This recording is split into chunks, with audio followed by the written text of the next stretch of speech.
Jangan ada dusta di antara kita. Siapa mencintai didikan, mencintai pengetahuan. Tetapi siapa membenci teguran adalah dungu. Amsal 12 ayat 1. Petrus dan Paulus adalah dua rasul yang hebat yang dipakai Tuhan luar biasa di zamannya dan pengaruhnya besar sampai hari ini.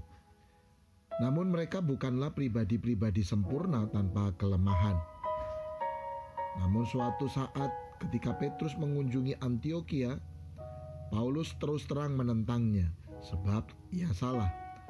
Karena sebelum beberapa orang dari kalangan Yakobus datang, ia makan sehidangan dengan saudara-saudara yang tidak bersunat. Tetapi setelah mereka datang, ia mengundurkan diri dan menjauhi mereka karena takut akan saudara-saudara yang bersunat.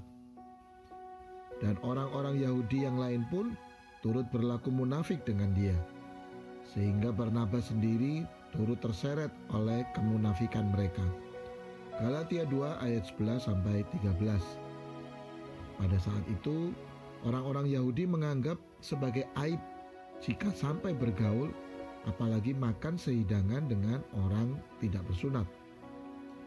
Saat melihat bahwa kelakuan Petrus dan kawan-kawan tidak sesuai dengan kebenaran Injil, Paulus berkata kepada Petrus di hadapan mereka semua, "Jika engkau seorang Yahudi hidup secara kafir dan bukan secara Yahudi, bagaimanakah engkau dapat memaksa saudara-saudara yang tidak bersunat untuk hidup secara Yahudi?"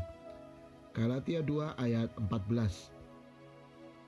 Ini adalah teguran yang keras dan terus terang tanpa basa-basi di depan semua orang. Padahal masa itu Petrus adalah rasul paling senior dan sangat dihormati di kalangan orang Kristen awal. Memang tidak disebutkan bagaimana reaksi Petrus yang jelas-jelas sangat dipermalukan di depan banyak orang. Tetapi tidak ada catatan bahwa Petrus marah lalu bermusuhan dengan Paulus. Malahan dalam suratnya kemudian, Petrus menyebut Paulus sebagai saudara yang kekasih dan mengakui bahwa ajaran mereka sejalan, walau mengatakan bahwa surat-surat Paulus ada hal yang sukar dipahami. 2 Petrus 3 ayat 15-16. Memang sudah seharusnya lah demikian. Tidak peduli hamba Tuhan besar, hebat, terkenal, tapi kalau salah tetaplah salah. Tidak perlu basa-basi, harus langsung ke pokok masalah.